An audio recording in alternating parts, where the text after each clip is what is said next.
চাই।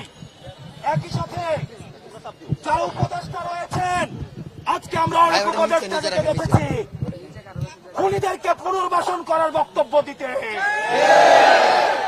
আমরা সেই সব উপদেষ্টাদেরকে মনে করিয়ে দিতে চাই, ছাত্র জনতার অভ্যুত্থানের মধ্য দিয়ে আপনি উপদেষ্টা হয়েছেন। সুতরাং যখন কোন বক্তব্য দিবেন, আপনার সামনে যেন 5ই আগস্টের গণভবনের চিত্রটা মাথায় থাকে, আপনার সামনে যেন 5ই আগস্টের পার্লামেন্টের চিত্রটা মাথায় থাকে। যারা স্বৈরাচারকে পুনর্বাসন করতে চায়, যারা খুনি হাসিনাকে পুনর্বাসনের মতো বক্তব্য দিতে চায়, আমরা ছাত্র জনতা যেভাবে তাদেরকে উপদেষ্টা বানিয়েছি, ঠিক একইভাবে গদি থেকে ছুড়ে নামাতে আমরা দ্বিধা করব। আজকের এই মঞ্চ থেকে আমি 3টি দাবি জানাতে চাই। 1 নম্বরে, যারা খুনিদেরকে পুনর্বাসন করার জন্য ব্যাকস্টেজে মেকানিজম করছেন, আপনাদের এই প্লটিং এর আমরা 20 দাঁত ভেঙে দিব। এবং আমরা বলতে চাই, আমরা সচেতন করে দিতে চাই উপদেষ্টাদের, আপনারা সচেতন হয়ে যান, আপনাদেরকে ছাত্র জনতা প্রতিহত করবে। সুতরাং খুনিদেরকে পুনর্বাসন করার কোন ধরনের চিন্তা আপনারা করবেন না। আমার 2 নম্বর আহ্বান মিডিয়া ভাইদের প্রতি, গণমাধ্যমের সাথে আমাদের সৌহার্দ্যপূর্ণ সম্পর্ক, আমাদের তাদের সাথে সৌহার্দ্যপূর্ণ সম্পর্ক ছিল, আছে এবং থাকবে। আমাদের আন্দোলনকে সার্বজনীন করার ক্ষেত্রে গণমাধ্যমের অবদান অনস্বীকার্য। এই ফ্যাসিজমকে উৎখাত করতে গণমাধ্যমের ভূমিকা অনস্বীকার্য।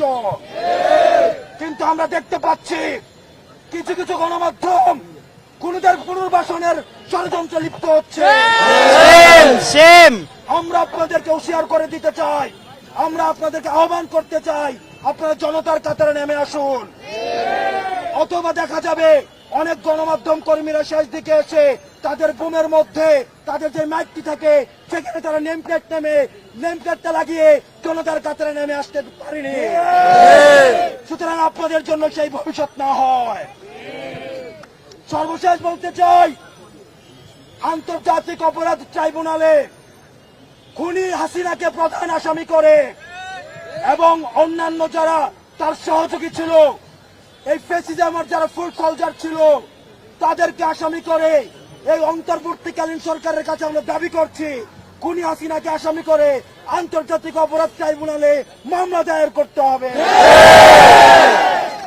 রক্তের দাগ এখনো শুকায় না, বাতাসে রক্তের গন্ধ এখনো যায় না, মেডিকেল আহতরা কাতরাচ্ছে। সুতরাং আপনাদের স্পর্ধা হয় কিভাবে আপনারা জনতাকে অস্বীকার করে খুনিদেরকে পুনর্বাসন করবেন? যারা শিক্ষার্থী এখানে রয়েছেন, আমরা আপনাদেরকে বলতে চাই, ক্যাম্পাসে ছাত্রলীগের চলে আসা দখলদারিত্বের যে রাজনীতি, হল দখলের রাজনীতি, ক্লাসরুমের যে রাজনীতি, স্বৈরাচারকে ফুট সোলজার হিসাবে পালন করার যে রাজনীতি, এই রাজনীতি ক্যাম্পাসে পুনর্বাসন আর কোনদিন হবে না, কোন দলের মধ্যে দিয়েই হবে না। আমাদের এখন বিক্ষোভ মিছিল আমাদের এই রাজু ভাস্কর্য থেকে